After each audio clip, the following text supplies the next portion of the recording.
Kamu nggak akan percaya ini, Persib baru saja mematahkan kutukan yang sudah 30 tahun menghantui sepak bola Indonesia.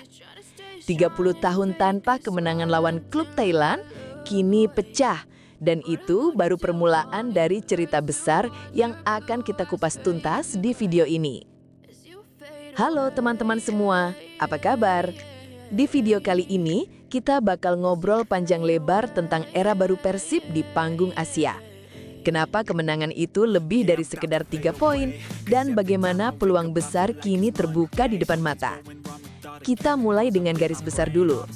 Persib Bandung sukses menaklukkan Bangkok United 2-0 di kandang lawan.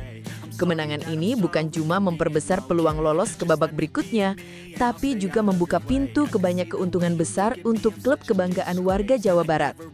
Mulai dari minat investor, kerjasama dengan klub Eropa, hingga dorongan untuk menaikkan derajat Liga Indonesia di kancah Asia.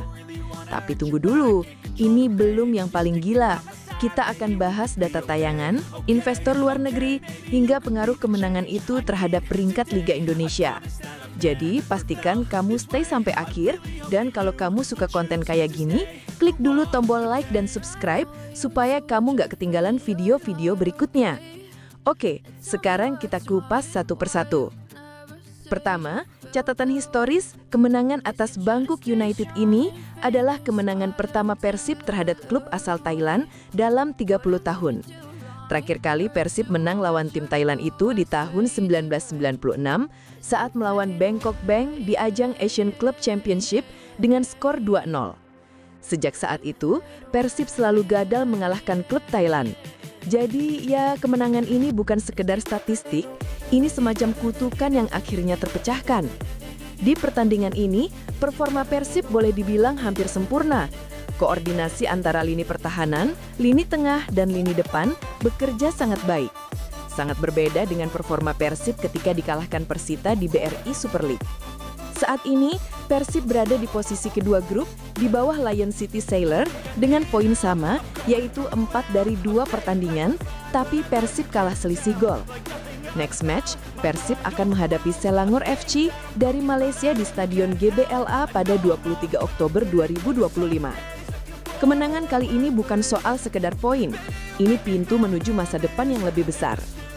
Sekarang kita geser ke sisi publik dan media. Dari 32 klub peserta AFC Champions League 2, hanya sedikit yang benar-benar menarik perhatian penonton, Al Nassr dan Persib. Kedua tim ini jadi sorotan di streaming live, highlight pertandingan, dan penonton stadion. Al Nassr memang punya daya tarik tinggi. Mereka punya pemain top dunia seperti Cristiano Ronaldo, Sadio Mane, Joao Felix, dan Kingsley Coman. Tapi menariknya, Persib bisa bersaing dalam hal engagement digital. Saat ini di channel resmi AFC, highlight Al Nassr versus FC Istiqlal ditonton 452.000 kali, sedangkan live streamingnya 72.000. Bandingkan itu dengan pertandingan Persib.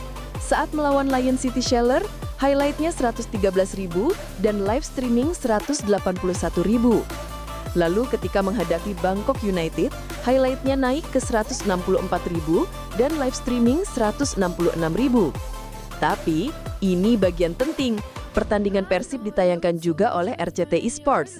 Di sana, highlight Persib versus Lion City Sailor ditonton 308.000 kali. Sedangkan highlight Bangkok United versus Persib mencapai 1,1 juta penonton. Sebaliknya, highlight Al Nassr versus FC Istiqlal di RCTI hanya 61.000 kali. Dan pertandingan Al Zawra versus Al Nassr bahkan tidak ditayangkan oleh RCTI. Jadi, kalau digabungkan dari 2 pertandingan, Al Nassr punya total tayangan highlight 838.000 dan live streaming 117.000. Itu angka besar. Selain itu, stadion juga berbicara saat Persib melawan Lion City Sailor hadir 13.000 bobotoh. Rekor kehadiran tertinggi dalam kompetisi ini. Tanpa pemain superstar macam Ronaldo saja, Persib punya daya tarik luar biasa. Inilah alasan investor besar mulai antri untuk ikut ambil bagian. Ngomong-ngomong tentang investor, manajemen Persib tampaknya serius banget memanfaatkan momentum ini. Mereka tidak hanya fokus memperkuat skuad untuk bertanding di level Asia, tapi juga aktif mencari calon investor dari luar negeri. Beberapa kabar menyebut investor Jerman Allianz sudah mendekati kesepakatan. Ada juga minat dari Amerika Serikat, Singapura, dan rumor paling baru, yaitu ketertarikan dari perusahaan pemilik Manchester City di Uni Emirat Arab. Meskipun ini baru rumor, ini jadi angin segar buat masa depan Persib. Investor Singapura, Forest Lee, pemilik Shopee dan Lion City Sailor, sempat dikabarkan tertarik membeli saham Persib saat nanti Persib IPO. Ketika pertandingan melawan Bangkok United, Stanley Bernard, aktivis manajemen Persib, dikabarkan berdiskusi dengan petinggi CFG, City Football Group, serta klub Jepang seperti Yokohama F. Marinos. Meskipun belum jelas apa isi diskusinya, banyak yang menebak bahwa ada peluang kerjasama besar. Antara lain, Persib juga sudah bekerja sama dengan klub Prancis Olympique Marseille di bidang publikasi media sosial. Beberapa postingan Marseille menyebut Persib di Instagram mereka. Semua ini menunjukkan tampil di level Asia membawa keuntungan nyata bagi klub, bukan cuma hadiah kompetisi, tapi exposure, koneksi, dan peluang bisnis. Kini yang paling menarik, kemenangan Persib ini juga berdampak pada peringkat Liga Indonesia di Asia. Setelah kemenangan tersebut, Liga kita naik ke peringkat 22 Asia.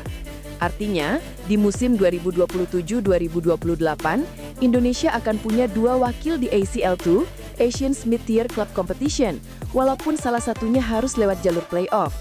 Ini peluang besar buat klub kita. Tapi tidak mudah. Untuk mencapai kasta tertinggi, ACL Elite, Indonesia masih punya jarak besar dengan negara-negara seperti Jepang, Korea, Thailand, Cina, Malaysia, dan Australia. Klub dari negara-negara itu mendominasi posisi ACL Elite.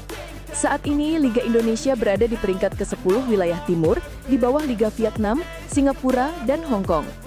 Jadi, meskipun ambisi besar, realitanya butuh waktu 3-4 tahun atau lebih untuk mewujudkan mimpi tampil secara reguler di ACL Elite.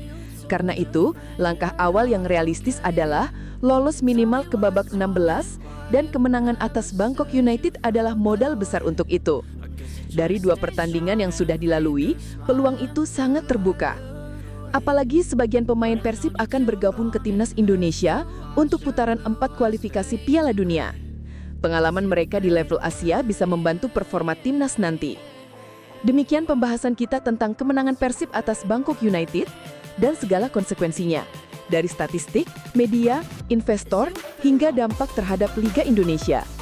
Kalau kamu menikmati pembahasan ini dan ingin video seperti ini lebih banyak, jangan lupa klik like, subscribe, dan tekan tombol loncengnya supaya kamu selalu tahu kapan video baru rilis. Sampai jumpa di video berikutnya. Hidup Persib!